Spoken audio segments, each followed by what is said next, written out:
ഹെലിപ്പാഡിൽ വന്ന് ഇറങ്ങിയിട്ട് ഞാൻ ആദ്യമായിട്ട് ഹെലികോപ്റ്റർ കയറുന്നത്. നമ്മൾ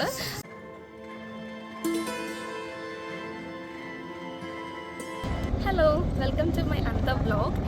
ഇന്ന് നമുക്കൊരു സ്പെഷ്യൽ ഡേ പ്രമാണിച്ചിട്ടുള്ളൊരു സ്പെഷ്യൽ ട്രിപ്പാണ്. ഞങ്ങൾ ആക്ച്വലി 2 ദിവസം കഴിഞ്ഞിട്ട് 2 ദിവസം ട്രെയിനിലായിരുന്നു കേട്ടോ. 2 ദിവസം കഴിഞ്ഞിട്ട് നമ്മൾ ഇന്നിപ്പോൾ ഡെസ്റ്റിനേഷനിൽ എത്തിയിട്ടുണ്ട്. ഡെസ്റ്റിനേഷൻ എന്ന് പറയുമ്പോൾ ഇവിടുന്ന് നമുക്ക് ഇനി കുറച്ചും കൂടെ പോകാനുണ്ട്. അത് നമ്മൾ ഈ വന്ദേ ഭാരതിലാട്ടോ പോകുന്നത്.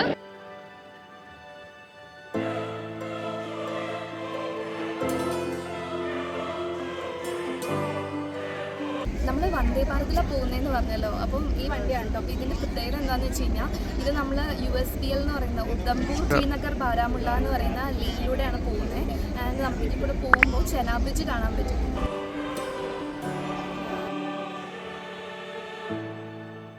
അങ്ങനെ ഫസ്റ്റ് ടണലിലൂടെ പാസ് ചെയ്യാം. നമ്മുടെ വിനീത് ശ്രീനിവാസൻ തട്ടത്തിൽ മറയത്ത് പറഞ്ഞു വെച്ച പോലെ ഇരുട്ടിൽ നിന്ന് വെളിച്ചത്തിലേക്ക് വരുമ്പോഴേക്കും ഭംഗി കൂടി കൂടി വരികയെന്ന് പറഞ്ഞ പോലെ ടണലിൽ നിന്ന് നമ്മളിങ്ങനെ ഓരോ വട്ടം ഇറങ്ങുമ്പോഴേക്കും ലാൻഡ്സ്കേപ്സ് ഇങ്ങനെ മാറി മാറി വരായിരുന്നു.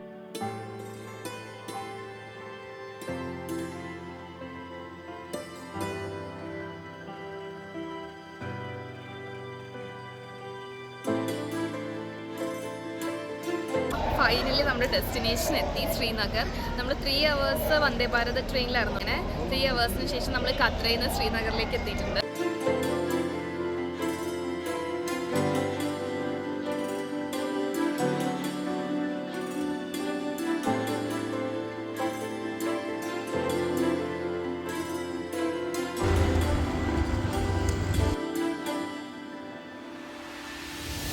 ഇതാണ് റോഹൻ ജോഷ്, റിസ്ത, പിക്കിൾ, വസ്വാൻ, കാശ്മീരി വസ്വാൻ,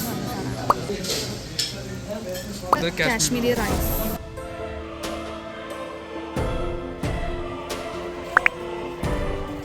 ടുലിപ്സ് ആകെ വർഷത്തിൽ 2 ആഴ്ചയെ ബ്ലോസം ചെയ്ത് നിൽക്കുള്ളൂ. അപ്പോൾ നമുക്ക് അങ്ങനെ ഒരു ഭാഗ്യം ഉണ്ടായി. കാരണം നമ്മളിവിടെ വരുമ്പോൾ അത്യാവശ്യം എല്ലാം ബ്ലൂം ചെയ്ത് നിൽക്കുകയാണ്. മാർച്ച് ലാസ്റ്റ്, അതുപോലെ ഏപ്രിൽ 2 weeks, ഓൾമോസ്റ്റ് ആ ഒരു 2 ആഴ്ച ഉണ്ടാവുള്ളൂ.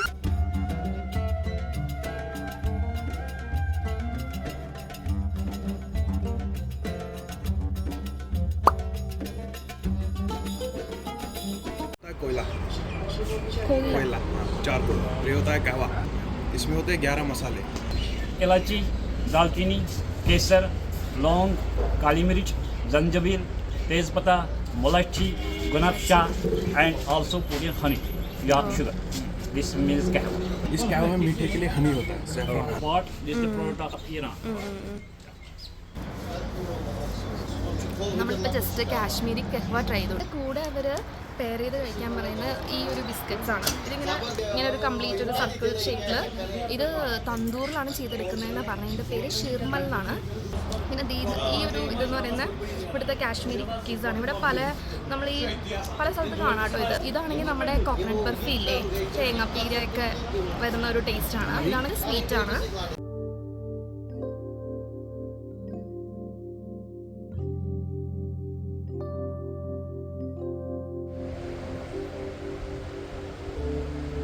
വാലി ഓഫ് ഷെപ്പേർഡ്സ്, അതായത് ആട്ടിടയന്മാരുടെ താഴ്വാര എന്നൊക്കെ അറിയപ്പെടുന്ന സ്ഥലമാണ് ഇത്. ഇവിടെ വേറെ പ്രത്യേകത എന്ന് വെച്ച് കഴിഞ്ഞാൽ അമർനാഥ് യാത്രയില്ലേ, അതിൻ്റെ ബേസ് ക്യാമ്പ് ഇവിടെയാണ്. Statue, fridge magnet. ഏതെടുക്കുന്നേ? ഇത് 60, ഇത് 100. ഇതെടുക്കാം. ഇത് കൊള്ളാം. ഹൽഗാം എന്ന് വെച്ചാൽ അത്രയും ടൂറിസ്റ്റി ആയിട്ടുള്ള സീനിക് ആയിട്ടുള്ള സ്ഥലം. പക്ഷേ ഞങ്ങൾ കുറേ അബദ്ധങ്ങൾ ചെയ്തതിൻ്റെ ഫലമായിട്ട് ഞങ്ങൾക്ക് ഇവിടെ അത്രണ്ട് എക്സ്പ്ലോർ ചെയ്യാൻ പറ്റിയിട്ടില്ല. ഒന്നാമതെന്ന് വെച്ച് കഴിഞ്ഞാൽ നമ്മൾ സ്റ്റാർട്ട് ചെയ്യാൻ ലേറ്റായി. 8 മണിക്കൊക്കെ ഞങ്ങൾ ഇറങ്ങിയിട്ടുണ്ടെങ്കിൽ പോലും അത്രയൊന്നും പോരാ. നമ്മളിവിടെ ബെറ്റർ സ്റ്റേ ചെയ്യുന്നതാണ്. കാരണം രാവിലെ ഇറങ്ങിയില്ല എന്ന് വെച്ച് കഴിഞ്ഞാൽ കുറേ സമയം നമ്മൾ ട്രാവലിങ്ങിൽ മാത്രമായിരിക്കും, നമുക്ക് എക്സ്പ്ലോർ ചെയ്യാൻ പറ്റില്ല. രണ്ടാമത്തെ കാര്യം എന്ന് വെച്ച് കഴിഞ്ഞാൽ നമ്മളൊരു ക്യാബ് വിളിച്ചാണ് വന്നത്. പക്ഷേ നമ്മൾ വന്ന ക്യാബിൽ നമുക്ക് ഇവിടുത്തെ വേറെ ഒരു സ്ഥലങ്ങളിലേക്കും പോകാൻ പറ്റില്ല. ഇവിടുത്തെ ലോക്കൽ ടൂറിസം സപ്പോർട്ട് ചെയ്യാൻ വേണ്ടിയിട്ടാണ് തോന്നുന്നു അവർക്ക് ഇവിടുന്ന് തന്നെ നമ്മൾ ക്യാബ് ബുക്ക് ചെയ്ത് കഴിഞ്ഞാൽ നമുക്ക് ഇവിടെ കുറേ വാലീസൊക്കെ കാണാനുള്ളത്. ബേത്തബ് വാലി, ആരു വാലി, ബൈസൺ വാലി, അങ്ങോട്ടേക്കൊക്കെ പോകാൻ പറ്റുള്ളൂ.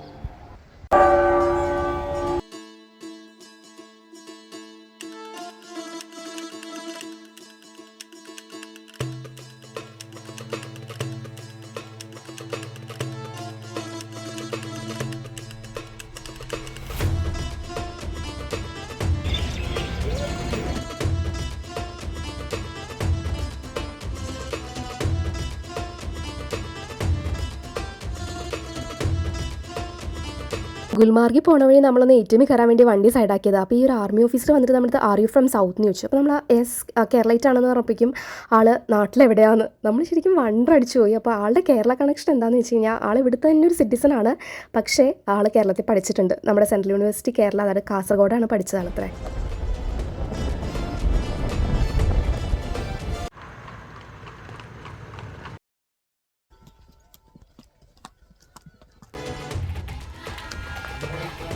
കർൺ അർജുൻ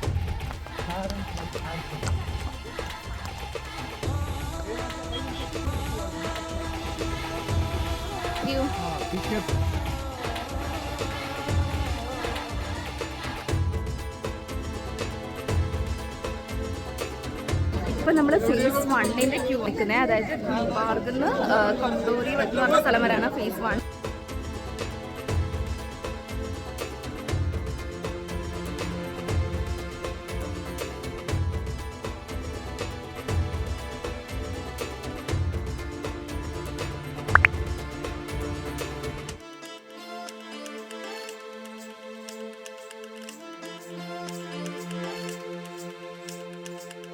ഗുൽമാർഗിൽ ഫേസ് 2 നമുക്ക് ബാക്കിൽ കാണാൻ പറ്റുന്ന അഫർഫത്ത് എന്ന് പറഞ്ഞ പീക്കാണ് കേട്ടോ. ഗുൽമാർഗ് ഫേസ് 2ലാണ് നിൽക്കുന്നത്. ഇത് ഓൾമോസ്റ്റ് 13,000 ഫീറ്റ് ഹൈ ആണ്. അപ്പോൾ ഇവിടെ നമ്മൾ വരുന്നത് ഗോണ്ടോല റൈഡിലാണ് പറഞ്ഞല്ലോ. അപ്പോൾ 2 ഫേസ് ആയിട്ടാട്ടുള്ളത്. അതായത് ഗുൽമാർഗിൽ നിന്ന് കൊണ്ടോറി എന്ന് പറഞ്ഞൊരു പീക്ക് വരെ നമ്മൾ വരും. അത് കഴിഞ്ഞിട്ട് അവിടെ നിന്ന് നമ്മൾ പിന്നെയും സെക്കൻഡ് ഫേസിലേക്ക് അടുത്ത ഗോണ്ടോല റൈഡ് കയറിയിട്ടാണ്. അപ്പോൾ ഒരു എക്സ്ട്രാ ഒരു 800 റുപ്പീസൊക്കെയാണ് ചാർജ് ചെയ്യുന്നത് അവർ. അപ്പോൾ ഇവിടെ വരുമ്പോൾ നമുക്ക് നമ്മുടെ ബാക്കിൽ ഇങ്ങനെ പീക്ക് കാണാൻ പറ്റും. വിൻ്ററിൽ വരാണെങ്കിൽ ഇവിടെ നമുക്ക് കുറേ കൂടെ സ്നോഫോൾ കാണാൻ പറ്റും. ഇപ്പം നമ്മൾ മാർച്ച് അതുപോലെ ഏപ്രിൽ സ്റ്റാർട്ടിംഗ് ഒക്കെ ആകുമ്പോഴേക്കും ഓൾമോസ്റ്റ് വിൻ്റർ കഴിഞ്ഞല്ലോ. അപ്പോൾ ഇവിടെ അത്ര സ്നോഫോൾ ഇല്ല. പക്ഷെ എനിക്കൊന്ന് കാണാൻ ഭംഗി ഈ സമയത്താണെന്ന്. കാരണം സ്നോഫോളിൻ്റെ പ്രശ്നമൊന്നും ഇല്ലാണ്ട് നല്ല വ്യൂ ഉണ്ട്, നല്ല ക്ലിയർ ആണ് സ്കൈസ് എല്ലാം.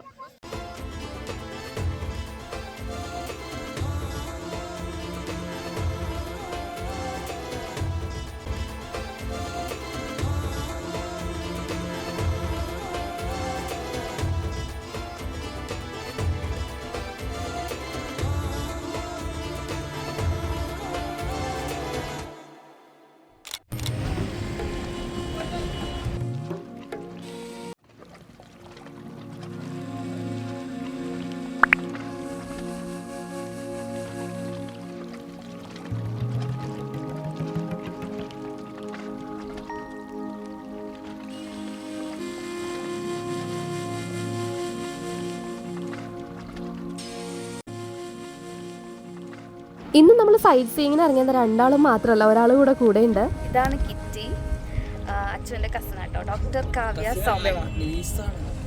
നീസാണ്. അപ്പോൾ ഇവൻ കാണാനാണ് അമ്മാവനാണ്.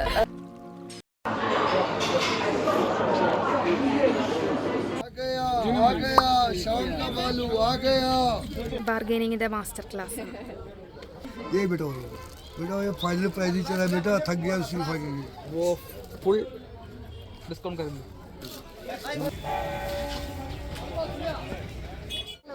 ഈ വീഡിയോയുടെ സ്റ്റാർട്ടിങ്ങിൽ ഞാനൊരു സ്പെഷ്യൽ വീഡിയോ ആണ് ഇത്, ഒരു സ്പെഷ്യൽ ഡേ പ്രമാണിച്ച് ഒരു സ്പെഷ്യൽ വ്ളോഗാന്ന് പറഞ്ഞതാണ് എൻ്റെ ഓർമ്മ. അപ്പോൾ ഇന്നാണ് ആ സ്പെഷ്യൽ ഡേ. ഇന്ന് ഞങ്ങളുടെ വെഡ്ഡിങ് ആനിവേഴ്സറി ആണ്, 5th വെഡ്ഡിങ് ആനിവേഴ്സറി. അപ്പോൾ ഇപ്പം നമ്മളുള്ളത് ഖത്രയിലാണ്, ഖത്ര റെയിൽവേ സ്റ്റേഷനിലാണ്. ഇത് എന്താ വന്നതെന്ന് വെച്ച് കഴിഞ്ഞാൽ നമ്മൾ വൈഷ്ണോദേവി ടെമ്പിൾ വിസിറ്റ് ചെയ്യാൻ വേണ്ടിയിട്ടാണ് ഖത്രയിലുള്ളത്. നമുക്ക് അമ്പലത്തിൽ കയറണം എന്നുണ്ടെങ്കിൽ RFID അല്ലെങ്കിൽ യാത്രാ പർച്ചി എന്ന് പറയും, അത് വാങ്ങിക്കണം. അപ്പോൾ നമ്മൾ അതിന് വേണ്ടിയിട്ട് പോവാണ്. നമുക്ക് ഖത്രയിൽ നിന്ന് മാതാ വൈഷ്ണോദേവി ടെമ്പിളിലേക്ക് പോകാം. 1-2 ഓപ്ഷൻസോ. അപ്പോൾ അതിൽ ഒന്നെന്ന് വെച്ച് കഴിഞ്ഞാൽ നമുക്ക് ഹെലികോപ്റ്ററിൽ പോവാം. ഹെലികോപ്റ്ററിൽ പോവുകയാണെങ്കിൽ ഒരു 10 മിനിറ്റിനടുത്ത് അല്ലേ, അപ്പോൾ അത് എത്താൻ പറ്റും. പക്ഷെ നമ്മൾ അവിടുന്ന് കുറച്ച് താഴത്തോട്ട് ട്രെക്ക് ചെയ്യാനുണ്ട് നമ്മുടെ അമ്പലത്തിലേക്ക്. അപ്പോൾ ഒരു 2.5 കിലോമീറ്റർ നമ്മൾ എന്നാലും ട്രെക്ക് ചെയ്യേണ്ടി വരും താഴത്തോട്ട്. പിന്നെ ഹെലികോപ്റ്റർ അല്ലാന്നുണ്ടെങ്കിൽ നമുക്ക് വേറെ ഓപ്ഷൻ പല്ലക്കാണ്. പിന്നെ നമ്മുടെ കുതിരപ്പുറത്ത് പോകാൻ പറ്റും. പക്ഷെ കുതിരപ്പുറത്ത് പോകുകയാണെങ്കിൽ കുറച്ചും കൂടെ സമയം കൂടുതലെടുക്കും. പിന്നെ റോപ്പ് വേ ഓപ്ഷൻ ഉണ്ട്, അതും നമ്മൾ പഴനിയിലൊക്കെ പോകുമ്പോൾ കണ്ടിട്ടുണ്ടാവുമല്ലോ. പക്ഷേ റോപ്പ് വേ എങ്ങനെയാണെന്ന് വെച്ച് കഴിഞ്ഞാൽ ഖത്രയിൽ നിന്ന് തന്നെ ഇല്ല, നമുക്ക് ബൈരോൺ ടെമ്പിളിലേക്കാണുള്ളത്. മാതാ വൈഷ്ണോദേവി അമ്പലം കഴിഞ്ഞിട്ട് അതിന് മുകളിലേക്കാണ് ബൈരോൺ ടെമ്പിൾ. അപ്പോൾ അങ്ങോട്ടേക്കാണ് നമുക്ക് റോപ്പ് വേ ഓപ്ഷൻ ഉള്ളത്. നമ്മളിപ്പോൾ ജസ്റ്റ് ഹെലികോപ്റ്ററിൽ നിന്ന് ഇറങ്ങിയിട്ടേ ഉള്ളൂ. ഹെലിപാഡിൽ വന്നിട്ട് മുകളിലാണ് കേട്ടോ. ഹരിദ്വാറിൽ വന്ന് ഇറങ്ങിയിട്ട് ഞാൻ ആദ്യമായിട്ട് ഹെലികോപ്റ്റർ കയറുന്നത്. നമ്മൾ 2 കിലോമീറ്റർ താഴത്തോട്ട് നടന്നുകൊണ്ടിരിക്കുക. ട്രെക്ക് ചെയ്യണം. ഈ കാണുന്ന വഴിയാണ് നമുക്ക് പോകേണ്ടത്. ഇവിടെ വലിയ കുഴപ്പമില്ല. ട്രെക്കിംഗ് ആണെങ്കിൽ ഞാൻ വിചാരിച്ചു മണ്ണ് അങ്ങനത്തെ വഴിയായിരിക്കുന്നത് പോകാൻ ബുദ്ധിമുട്ടുണ്ടാവും എന്ന് വിചാരിച്ചു. പക്ഷെ എല്ലാം നല്ല നീറ്റ് ആൻഡ് ക്ലീൻ സിമെൻ്റ് ആയിട്ടുള്ള വഴി.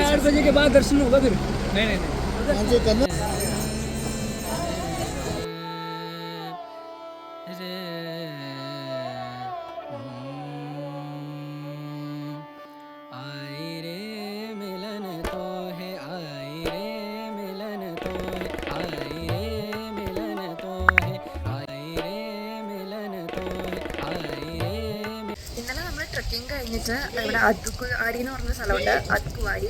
അവിടെ വന്നിട്ട് കിടന്നു. ഡോർമെറ്ററി എടുത്തിട്ടുണ്ടായിരുന്നു. നേരത്തെ ബുക്ക് ചെയ്യണം, ഓൺലൈനായിട്ട് ബുക്ക് ചെയ്യണം, എന്നാലേ കിട്ടുള്ളൂ കേട്ടോ. അവിടെ കുറേ റൂം കിട്ടാത്ത ഒത്തിരി പേരെ കണ്ടു. നമ്മളൊരു 2 months പ്രയർ ബുക്ക് ചെയ്തിട്ടാണ് നമുക്ക് റൂം കിട്ടിയത്, ഡോർമെറ്ററി. അപ്പോൾ ആദ്യം നമ്മൾ രാവിലെ എണീച്ചിട്ട് തിരിച്ച് ട്രെക്ക് ചെയ്യാൻ തുടങ്ങുകയാണ്. അപ്പോഴേക്കും ഇവിടെ മഴ പെയ്തുകൊണ്ട് കയറി നിൽക്കുക കേട്ടോ. ഇവിടെ നല്ല നല്ല റെസ്റ്റോറൻറ്റ്സ് ഉണ്ട്.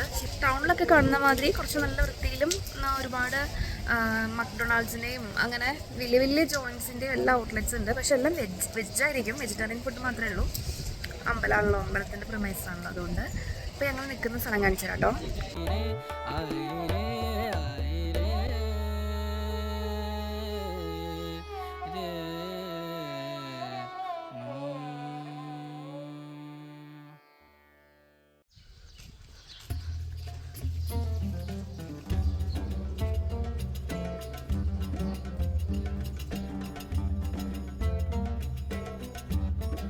ഇവിടുത്തെ വീടുകളൊക്കെ തന്നെ എത്ര വലിയ വീടുകളാണെങ്കിലും പുറം ഭാഗമൊന്നും തേച്ചിട്ടില്ല. അപ്പോൾ നമ്മൾ വീട് പണി കഴിയുമ്പോൾ നമ്മുടെ നാട്ടിലൊന്നും ഇങ്ങനെ തേക്കാതെ ഇടാറില്ലല്ലോ വീടുകൾ.